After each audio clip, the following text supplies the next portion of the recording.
All right, welcome everybody. I'm Lee Smith, the Adult Services Librarian here at Mount Pleasant Library. Thank you all for joining us tonight for a Meet the Author event with Dr. Barbara Roberts.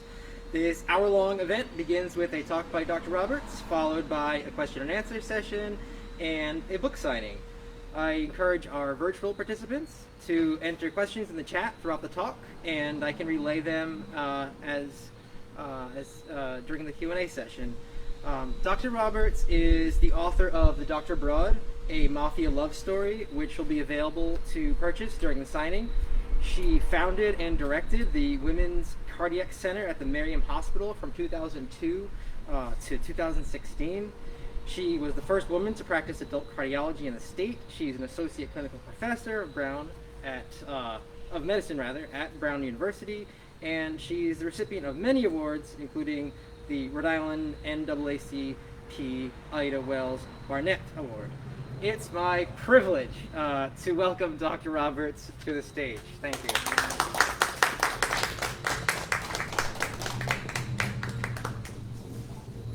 I think I'm far enough away from all of you that I can take my mask off safely.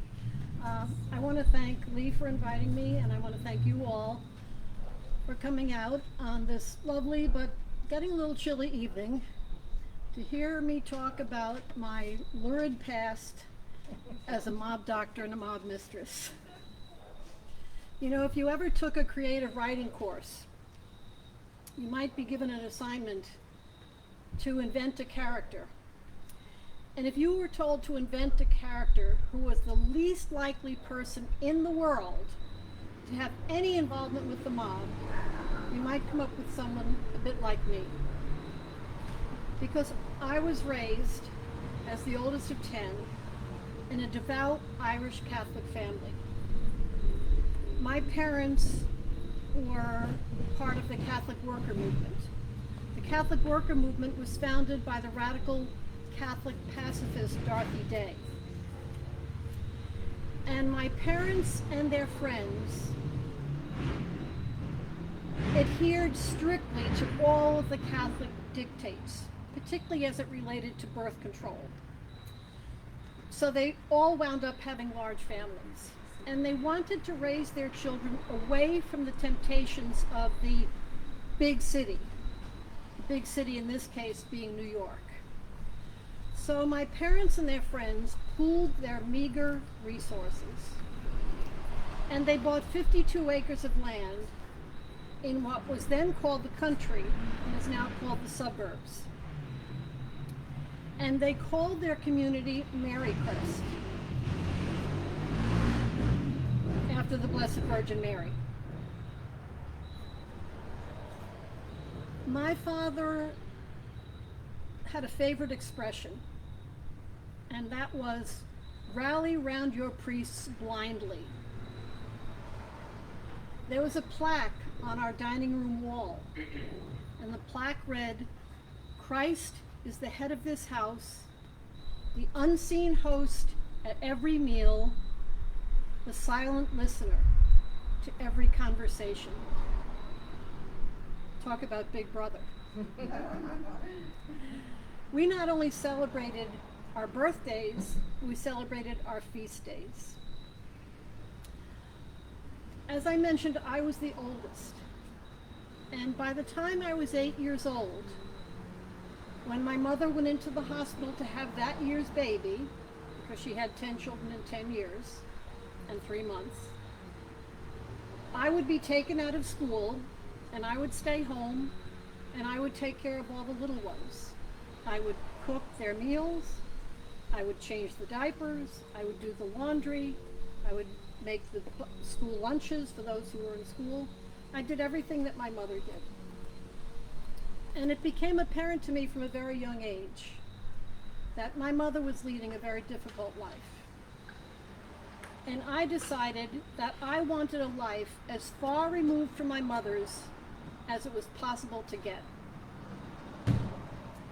Now, my father worshipped priests and doctors, and I knew I didn't have a prayer of becoming a priest, so I decided that I was going to become a doctor at a very young age. and at a time when this was a most unusual career path for a woman. There were quotas in those days on the number of women who would be admitted to medical school. No class could be more than 10% women. And there was a lot of resentment amongst many male physicians on women who wanted to become doctors. I had male interviewers tell me when I was applying to medical school, why should we give you a place in this class? You'd probably just get married and have kids and drop out. But I was determined that this was what I was going to do. And after 12 years of Catholic school, when it was time to apply to college, I realized that I have a much better chance of getting into medical school if I went to a Seven Sisters College, which is sort of the female equivalent of the Ivy League. So I decided that I was going to go to Barnett College, or at least apply to Barnett College, because a friend of mine who was a year ahead of me in high school had also decided she was going to be a doctor, and she got accepted into Barnett College. But my father refused to sign the application. Luckily, a very dear friend of my parents, Father Edwin Duffy, who was like our family priest, was the chaplain of the Newman Club at Columbia University. And Barnett, as I said, was the Women's College at Columbia. And so I appealed to Father Duffy, and I said, please talk to my father and try and persuade him to sign my application, which he did. And he told my father that I wouldn't necessarily become a communist if I went to Barnett. At Barnett, I met and fell in love with and married my first husband, Archie Roberts. And Archie was a very famous college athlete. He was not only the quarterback of the football team, he was also a star player on the baseball team. And we got married at the end of our junior year. But I had done something called professional option, where I got accepted into medical school after 3 years of college because I had completed all my major requirements. And so I started medical school at NYU while Archie played his senior year of college football. And he was recruited by the Cleveland Browns football team. And that came about because the Heisman Trophy winner, Ernie Davis, had been drafted by the Cleveland Browns. But before he could play, he was diagnosed with leukemia. And Dr. Austin Weisberger, who was the chief of medicine at Case Western Reserve Medical School, who was a hematologist, took care of Ernie Davis. And he and the dean of the medical school, Dr. Coy, became very good friends with Art Modell. So when Art Modell heard that Archie wanted to somehow combine medical school and playing professional football, he worked out a deal in which Archie would be on the reserve squad for the first 2 years, and then in Archie's junior year, when he had some elective time, the medical school and the Browns agreed that he would use his elective time to play professional football. Don't ask me how that was supposed to advance his knowledge of medicine, but anyway, that allows me to say that I was the only woman who ever went to medical school on a football scholarship. And while we were in medical school at Cleveland, I conceived our first child, our daughter Dory, and I was actually sitting in a virology lecture when I went into labor with her. But I took a week off and then went back to school, and one of my sisters moved to Cleveland to babysit. I can remember one of the pediatric attending physicians telling me when I went back to work, "You have no business being in medical school. you have a daughter. Your place is at home with her. If I had my way, you wouldn't have been allowed back. They could say things like that in those days, and you really had no recourse. But after Archie graduated, he got an internship at Yale, New Haven Hospital, and we moved to Yale, New Haven, and by then I was pregnant with our second child, who was born just before I started my residency at Yale. While we were at Yale, I started moonlighting at Yale Student Health, and I met several of the female law students there. And they told me that they were bringing a class action suit against the Connecticut abortion laws. This was before Roe versus Wade. And they asked me if I wanted to be involved. And I jumped at the chance because during medical school, I saw things that were absolutely horrendous.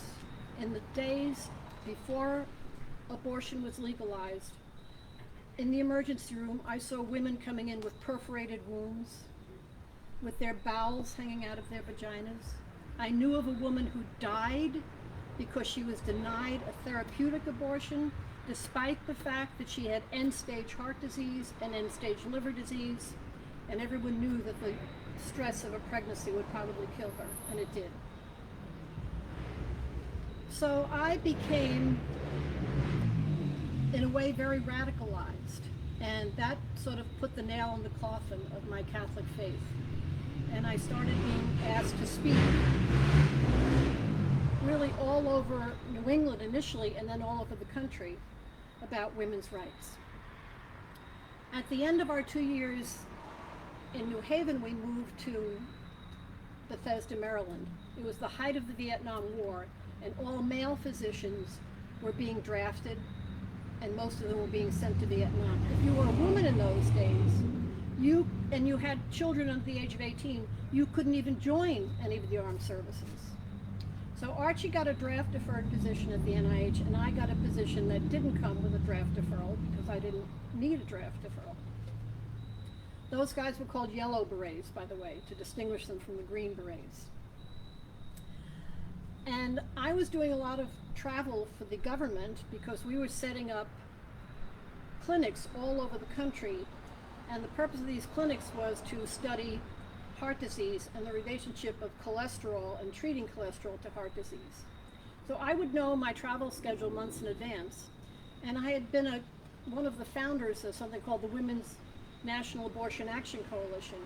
And I would give them my schedule, and they would set up meetings for me at night. So during the day, I would be working for the NIH, and at night I would be speaking at universities, speaking at rallies, lecturing to any interested parties.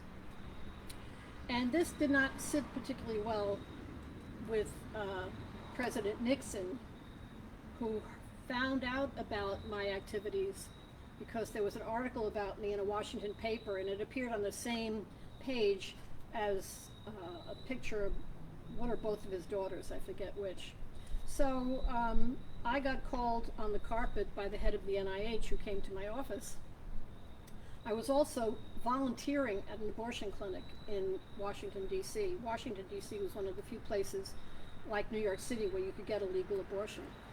And so they asked me if I had asked for permission to moonlight at this clinic, and I said, no, I didn't, because I'm not really moonlighting, I'm not getting paid. And they said, well, you have to ask permission or you're going to be fired. And I said, well, I suggest before you do that, you get in touch with my lawyer, who is Nancy Stearns at the Center for Constitutional Rights in New York. And that was the last I heard of it.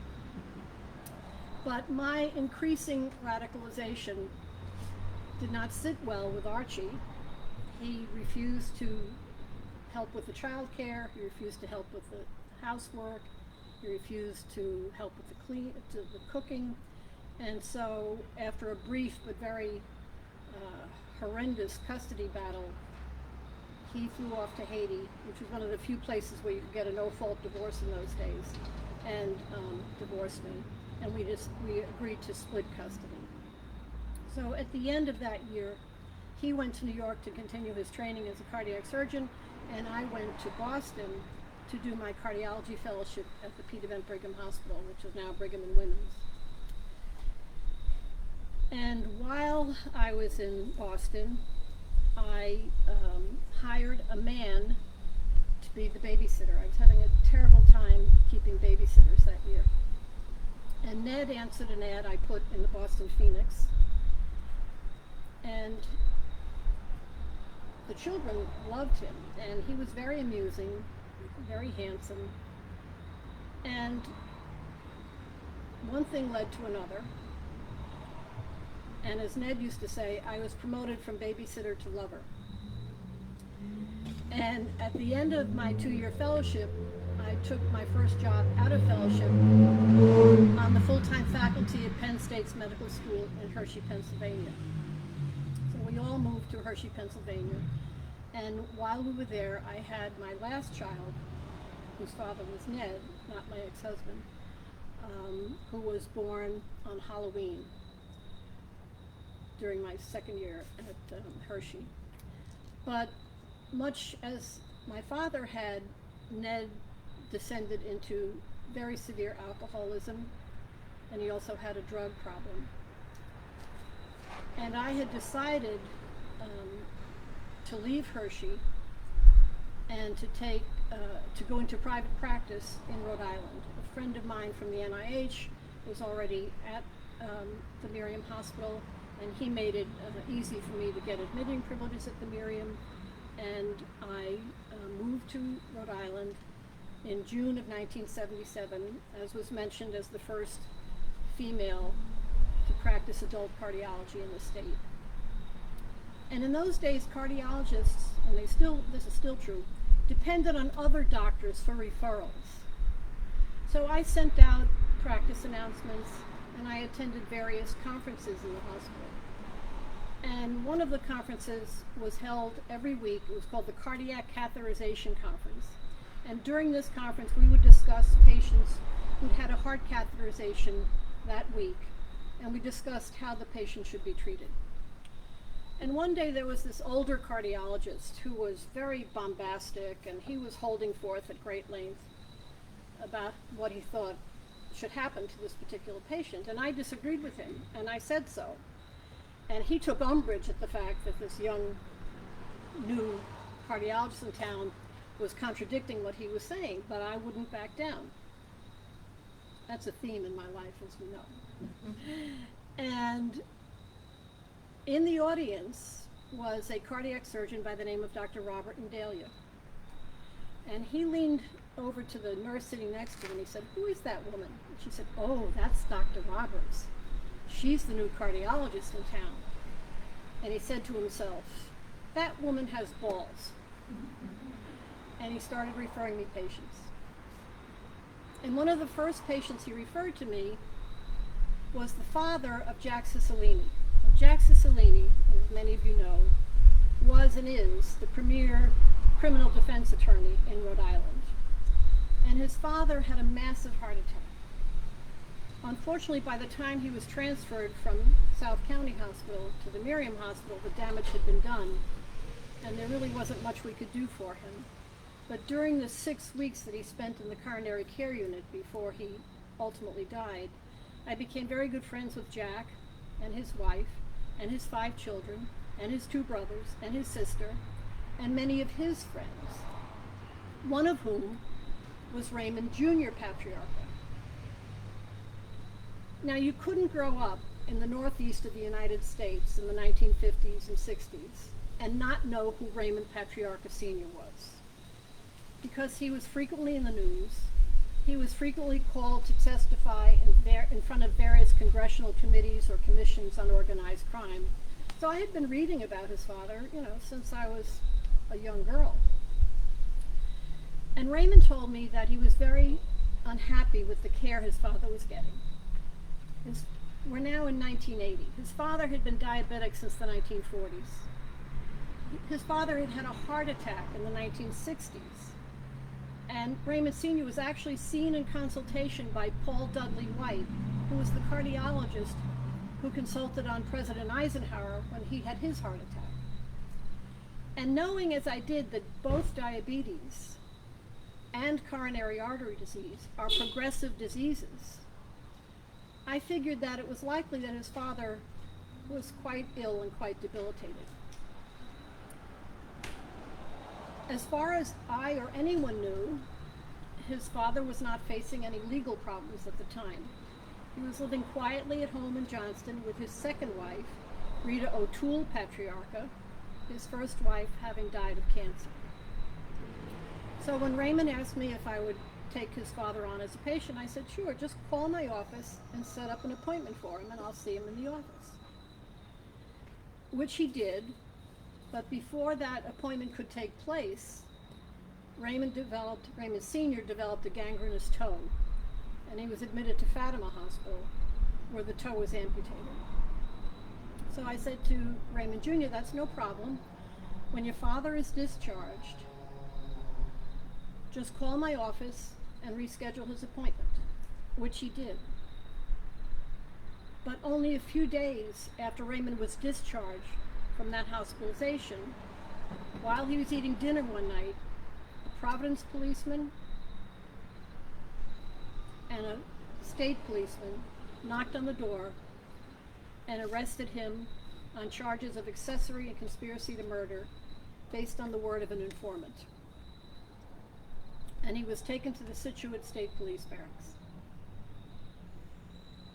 Now, I happened to be in Jack's office that night because Jack and his brother Stephen were representing me in the lawsuit brought against me by the father of my youngest child. We had broken up. He had told me when we broke up, before we broke up, if you ever break up with me, I'll harass you for the rest of your life, which he proceeded to try and do. And he was suing me in family court for common law divorce, because we'd never married, alimony, and custody of our daughter Megan on the grounds that I was an unfit mother.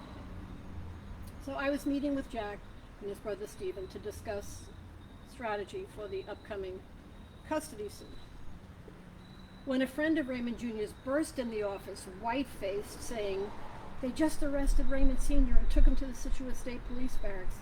And Jr. and Rita, one of his doctors, to check him because even though he took his insulin, he was too upset to finish eating, and he forgot his nitroglycerin. And I said, well, and I knew who his doctors were, his other doctors, so I said, well, let me try to reach them, but I couldn't reach them. And this friend of Raymond's kept insisting, oh, please, we have to have a doctor check on him. And as far as I was concerned, I had already agreed to be his doctor, even though I hadn't seen him yet, through no fault of his or mine. So eventually I said, all right, I'll go and check on him, thinking I would go there, I would talk to him, I would take a listen, he would be fine, and I would call Junior and say, your dad is okay, you don't have to worry. So one of the young associates in Jack's office drives me out to the Scituate State Police Barracks, and on the way out there I started thinking, oh, Barbara, what have you gotten yourself into? But I thought, just treat him as you would any other patient. And I thought I would get there and it would be a very quiet, somber gathering. Everybody would be standing around, speaking in hushed tones. I get there and it's more like a tailgate party at a rowdy college homecoming weekend. Everybody's talking loudly and laughing, and Jack is saying, I want you to meet Dr. Barbara Roberts, she's Raymond's cardiologist, and I was being introduced to, loads of people. I had no idea who they were. I mean, some were in state police uniforms, but many others weren't. And Raymond was nowhere to be seen. And I didn't have a chance to talk to Jack in private. And Jack told me, Raymond Sr. is in Major Benjamin's office. Major Benjamin was second in command to Walter Stone. And I'll go in and tell him that, Junior and Rita sent you to check on him. So Jack was in the room, and he comes out and he says, okay, you can go in now. Now, this is about 8 years after the Godfather movies came out. So what do you think you're going to see when you're meeting a Mafia Don for the first time? Right? You somewhere in your brain, your subconscious, You're expecting someone who looks something like Marlon Brando, right? I walked in the room, and the first thing I thought when I laid eyes on Raymond Sr. was, oh my God, he's so tiny. Because he was sitting in a chair, he was a little shriveled old man. And the second thing I thought is, holy shice, this man looks like he's going to have a cardiac arrest any minute, and I'll never be able to resuscitate him here. Because he was cyanotic, he was blue, he was sweaty, his breathing was very labored, he was obviously in a lot of distress. And when I asked him if he was having chest discomfort, if he was having angina, he said yes. And I said, for how long now? And he said, 2 hours. And I said, did you take a nitroglycerin? He said, no, I left them at home. At which point, Major Benjamin pipes up, Doc, he can borrow one of mine. And I said, no, I don't think that's such a good idea. I'm not sure what dose he's on. But someone was sent to bring Raymond Sr.'s nitroglycerin in. And he allowed me to examine him. And when I listened to his heart, I became even more alarmed because his pulse was highly erratic. He was having a lot of extra beats. And a lot of extra beats in someone who's having a prolonged angina attack can be a sign of impending sudden cardiac death. So after a couple of nitroglycerin didn't help his discomfort, I said to Major Benjamin, this man has to go to the hospital. He's having unstable angina. He said, oh, no, he's been arrested on a capital charge. He's not going anywhere. And I kept insisting, are you ready to take the risk that this man is going to have a cardiac arrest and die here? So finally he called Colonel Walter Stone, who was a long-time head of the Rhode Island State Police. And I got on the line and I told him my findings. He said the same thing, he's not going anywhere. He's been arrested on a capital charge. And I kept insisting. And finally he said, well, I'll leave it up to the state police surgeon. Call the state police surgeon. So he gave me the gentleman's name and phone number, and I called the state police surgeon and I told him my findings. He said, oh, Dr. Roberts, you're absolutely right. This man needs to go to the hospital. So I called Colonel Stone back and told him, and he said, well, I want him admitted to Fatima Hospital because that's the only place where we can keep him under armed guard 24 hours a day, 7 days a week. And I didn't have admitting privileges in Fatima. I said, Colonel Stone, that's not true. Remember Anthony Stamini?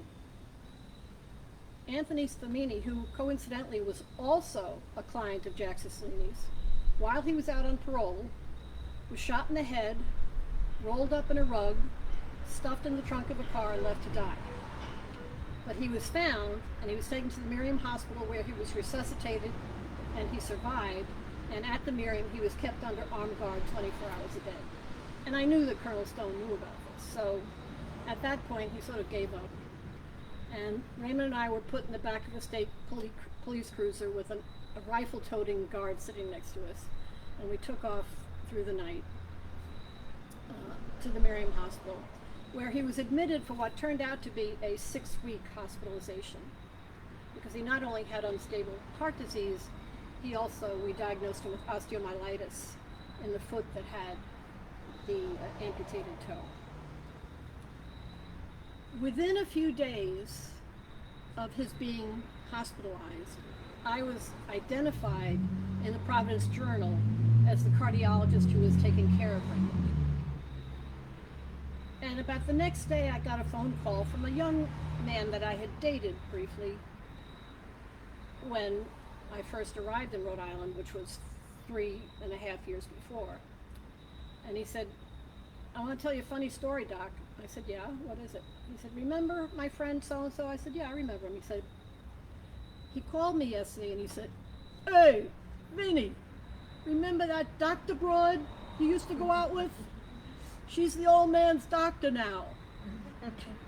And I thought that was hilarious, because to me, a broad was a woman with large breasts and small frontal lobes, and I had just the opposite. At least I'm sure about the breast part of the equation. So, over the next several months, I was called to testify in multiple courts, because then Raymond was indicted on another charge, and eventually he was indicted on a racketeering charge. So he's facing 2 accessory and conspiracy to murder charges and a racketeering charge. And in state courts in Rhode Island and in Massachusetts and in federal courts, I was being called upon to testify because I realized very quickly that putting Raymond on trial was tantamount to a death sentence. Because all you had to do was mention the possibility of trial and he would have angina. Now, how do I know he wasn't faking? Well, very, very simply. There are characteristic changes in the electrocardiogram when someone's heart is starved for oxygen, which is a situation that causes angina. And on multiple occasions, I would see the characteristic changes of what we call ischemia, insufficient blood supply to the heart, on Raymond's EKG when he was emotionally stressed and having angina. And none of the charges he faced carried a death sentence, but I was convinced that putting him on trial would be a death sentence, and I testified about this on multiple occasions. About 4 months after I started taking care of Raymond, the Providence Journal decided that they were going to do a big cover article on me in the Sunday magazine supplement. And I really didn't want this to happen. Much like Victorian women, doctors were only supposed to get in the newspapers when they got married, died, or won the Nobel Prize for medicine. So I tried to discourage the article from appearing, but it did, and I eventually agreed to be interviewed for it because they had interviewed the father of my youngest, Ned, they had interviewed my ex-husband, they had interviewed a bunch of people that I had, including policemen and FBI agents that I thought might have some not so nice things to say about me. And that Sunday morning when the article came out, I was making hospital rounds and I was approaching the nurses' station on the 4th floor, and I heard two of the nurses talking, and one said to the other, "Did you read the article about Dr. Roberts in the paper today?" And her friend said, "Nah, I'm going to wait for the movie." And I think it was at that point that I realized that maybe people thought my life was very interesting, and maybe I should write about it someday. About 9 months after I started taking care of Raymond, I met and fell in love with and eventually had a relationship with the alleged number 3 man in the New England Mafia, Louis Monacchio. I'm not going to talk about any more about that tonight. You're going to have to read the book to find out what happened there. Raymond died in 1984, and about 8 years later, I was invited to join forces with another cardiologist, and we eventually had the largest private practice in the state. We had offices in Providence, Woonsocket, Warwick, Newport, Middletown, and he was a very good businessman, but he was a very difficult person. And after about 8 years as his partner, I realized that I either had to kill him or leave the practice. And I thought I could probably get off a justifiable homicide, but I had spent enough time in court. So I left the practice, and I had a 2-year non-compete clause. And during those 2 years, I decided that I was going to get serious about writing this memoir, which I'd been thinking about for a number of years. So it was just like a job. Every day I would sit down and I would write the story of my life. And when I finished later that year, the year 2000, I burst into tears. And I'm not someone who cries easily. I think it was very cathartic for me to write all that down. But I knew I was going to go back to work at the end of the 2-year non-compete, and I knew that I didn't want to have this book published while I was still seeing patients. I didn't want to have a patient sitting across from me in my consulting room, distracted by all the things they knew about my lurid past while I'm trying to get a good history from them so I can diagnose and treat their heart disease. But I also knew that eventually, when I retired, I would try and get the book published. And I knew it was difficult to get a book published because by the early 2000s, I had written another book on women and heart disease. And I was able to have that published by an academic publisher. So my first book was called How to Keep from Breaking Your Heart, What Every Woman Needs to Know About Cardiovascular Disease. And that same academic publisher published a book about cardiac medicines. And then in 2010, I started another book, which was published by Simon & Schuster, called The Truth About Statins. And that was the first book I really needed an agent for. And I found out that actually getting an agent is the hardest part of getting a book published, because most publishers will not consider publishing your book unless you have an agent. But I didn't think the agent for the statin book was the right person to be the agent for the memoir. So once I retired in 2016, I started rewriting the book, because the first draft was way too long. It's like 570 pages. And I was having lunch with a friend one day, and this friend was Sheila Bentley. Some of you may remember that Sheila Bentley was our infamous Mayor Buddy Cianci's ex-wife.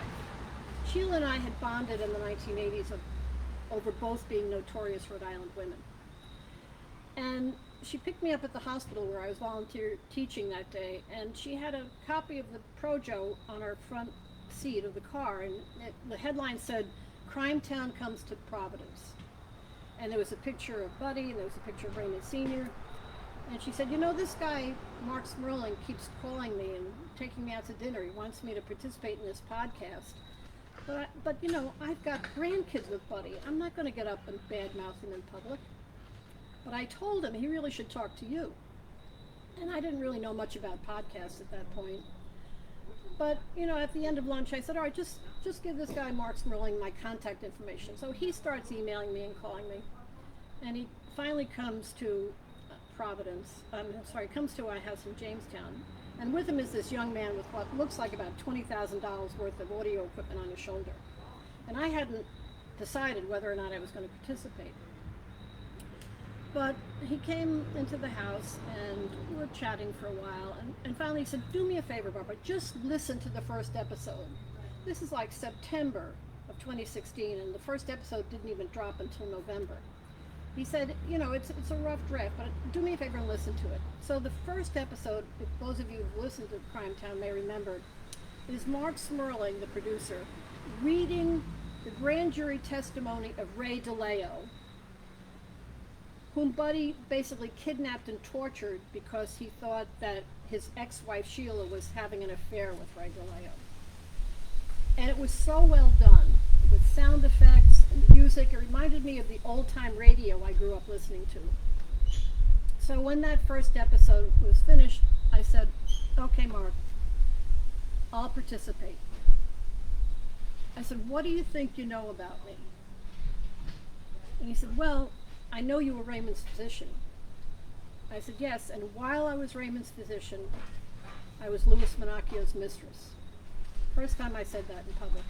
And his mouth dropped, his jaw dropped, his mouth was gaping open, his eyes almost bugged out of his head. And over the next few months, they interviewed me for about 7 hours. And that was edited down to the 35-minute episode 11, season 1 of Crime Town, which was entitled, of course, The Doctor Broad. Ironically, when that episode dropped, I was in Sicily. We spent that winter in Italy. But one of the reasons I decided to do the podcast was that I thought it might help me get an agent and help me get the book published. And in fact it did, because the agent came looking for me. He was a big Crime Town fan. And when he heard through a mutual acquaintance, because he has a place in Newport, he called me and asked if he could be my agent for this book. So that's how it all came about. The book was published by Heliotrope Books, the New York publisher, last September. And I was very busy doing a book tour until COVID set in. And now this is only the second in-person book event I've done since the plague. But I've done a couple of Zoom ones. And I've been very pleased with the reception the book has gotten. So at this point, Lee, I think I've talked. But sure, I'll be happy to. Thank you.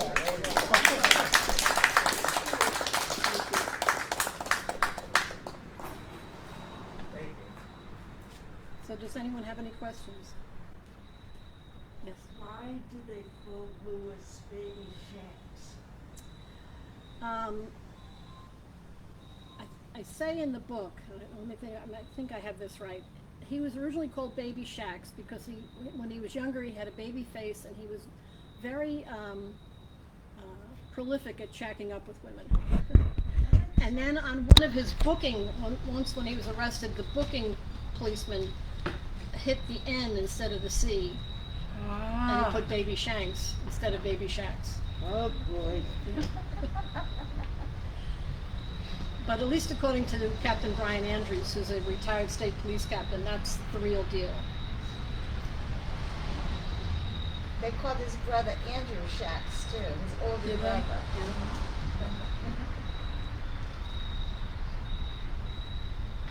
Yes, Jeff. How do your children, how did they receive the book? And My oldest daughter was initially a little upset that I wrote about her nervous breakdown, but we talked about it, and I said, Dory, there are other women who have read this book and told me they were so happy to know, because their kid, is having mental health problems, that someone can overcome that and go on to lead a happy and productive life. And so she was fine with it after that. And my son is a Gestalt therapist. One of his friends was upset about, because I mentioned his family in it, but, And my youngest daughter said, I lived it, I don't have to read about it. That's great. And who's going to play you in the movie? Have you thought of that? This Well, would I be know who my husband, Joe, would like. Oh, Jennifer Lawrence. nice. He has a crush on Jennifer Lawrence. Perfect. So Yeah, you know what she'd be I tell prolific. people. I'm sorry. She'd be prolific. Yeah, I mean, I was in my 30s when those years, when I was taking care of Raymond. But I tell people, even massive bestsellers often take 10 or more years to get to the screen. So I tell people, if it happens, number one, I hope I'm still alive. And number two, I want to have a cameo appearance as an elderly nun. Like the ones that used to terrorize me when I was in grammar school. Oh, I hope it happens. Well, it's being worked on. As I said, these things tend to take a long time. Good. I just want to interject something for the folks who haven't read it, that it's well worth reading. And I thought, I went backwards. I thought I'd grab the interesting part about the mob and Barbara's association with Raymond. And I said, well, I got to go back and read it. And lo and behold, the chapters about Barbara and her life were as fascinating as anything that I have ever read. And I say that in all sincerity. I didn't talk a lot about my activities in the women's movement and the anti-war movement, but I spoke at the last mass anti-Vietnam War demonstration on the grounds of the Washington Monument the day that Nixon was inaugurated in 1973. And there were some weeks, I remember one week where I spoke all over the country, at least once in every time zone. So I spoke at either demonstrations or lectured or teaching that 1 week in all 4 time zones. And it was grueling, but it was something I felt strongly about. And one of the reasons I'm glad the book came out now is because young women, most of them don't have a clue about what it was like to grow up female in the 1950s and 60s. They have no idea what it was like before you could get a safe legal abortion. And our rights to control our own bodies, our rights of women to control their own reproductive lives are under vicious attack. And if you read the book, you'll know what strategies and tactics were successful back in the 1960s. And we may have to do the whole thing again. The way this country is right now is very frightening to someone like me.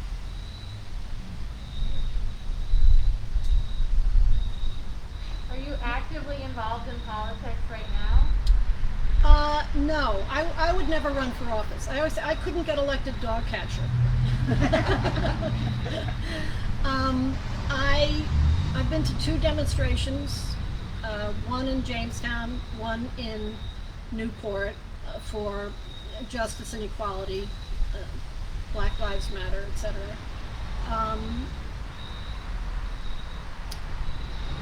But other than going to demonstrations, I'm not active. No, I plan to vote October 14th, and we'll just see what happens.